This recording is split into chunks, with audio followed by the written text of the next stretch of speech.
Welcome to Rolling Magpie, a venture into some car stuff.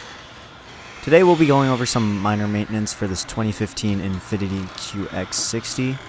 Everything will be outlined in the description if you want to skip to a specific issue that I had to deal with. It's not much today.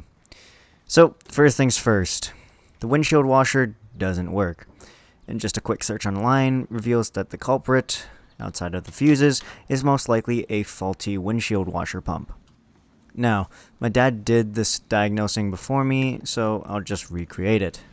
In case you are wondering which fuse it is, for this QX60 and similar, it's fuse 10 in the passenger compartment and fuse 50 in the engine.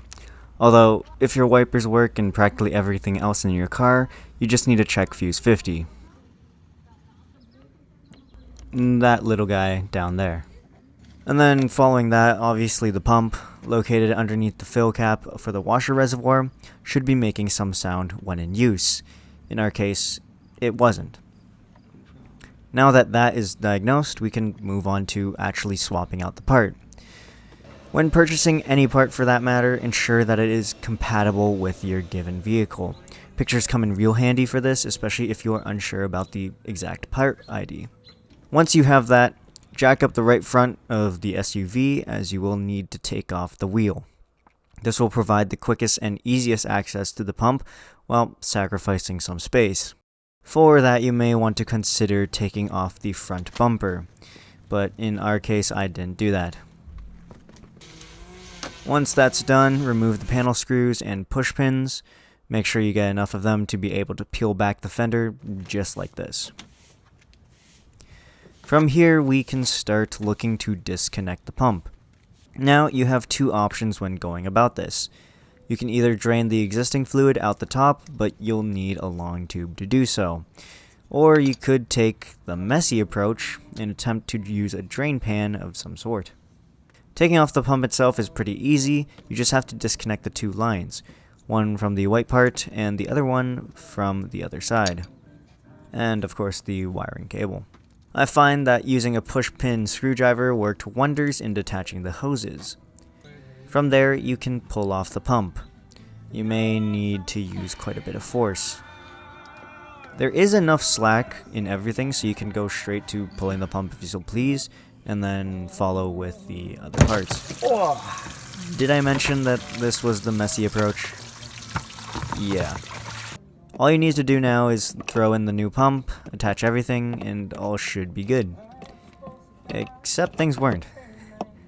It was good for like one spray and then it stopped.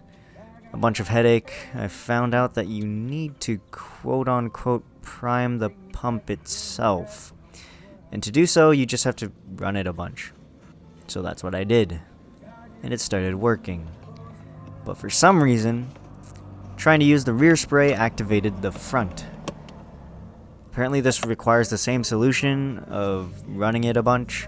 Strange, I know, but hey, it works. Windshield washer, pump replaced. Now, not long after that, I started to use the car more and noticed that there is an audible scratching sound from the left side. Like metal on metal, and that braking produced a soft vibration and hum from the back. Turns out the brakes haven't been checked in quite a while. 2 years and roughly 40,000 kilometers. Ish. Grabbing everything I need from a local auto parts store, I take the car into the garage, and once the wheels are off, we can diagnose and start working on getting these calipers off.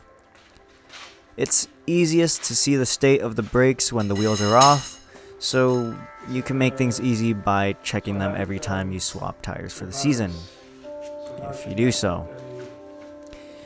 There are two things to look at for regular brake wear: the state of the pads and the state of the rotor. Drum brakes are a bit different, but for this case we'll look at disc brakes.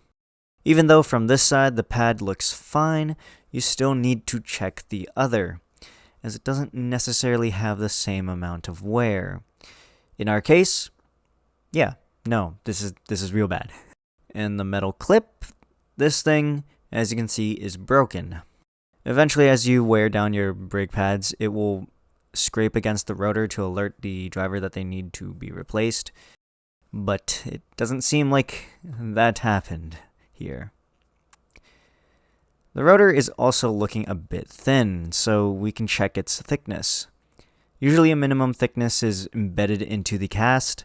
For this one, it was located here under a thick layer of rust and brake dust. Cleaning it off shows that it should be 14 millimeters, and the rotor right now roughly measures 15. You don't want to wear these things too thin as they may start to warp and you will lose brake performance. The fronts looked good, so only the rears will need to be replaced.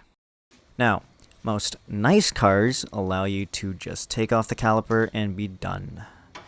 But of course this Nissan platform makes things just a bit more difficult and we need to take off the bracket as well. At least for the rear, which works out for us as we will replace the rotors.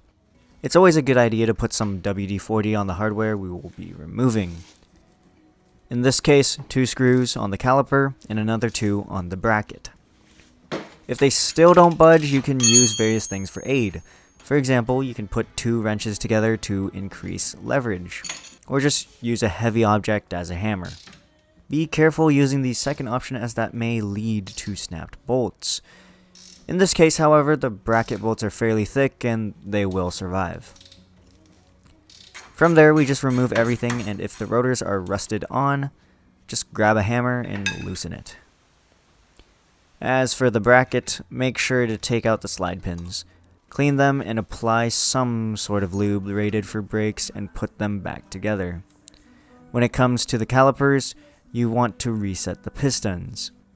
There are special tools out there, but using a C-clamp paired with one of the old pads will make short work of this. Or you could make some sort of contraption using a bolt, a nut, a washer, and a thing to similar effect. To prevent the new rotors from sticking, we will add some anti-seize to the hub, and from there put everything back together. Add some lube to the ends of the pads that make metal-to-metal contact, but ensure that none gets between the pads and the rotor themselves. And just like that, the brakes are done. Repeat for the others and you are set. Brakes replaced. I'll let the footage roll in the background as I go over some other stuff now. The video is basically done, but for those interested, here's some more info. So, what is this channel? Well, you just got a short peek of what it is, and what sort of content to expect. I just kind of want to document my vehicular adventures and have something to do, really. And hopefully people can somewhat learn from my experiences, or lack thereof.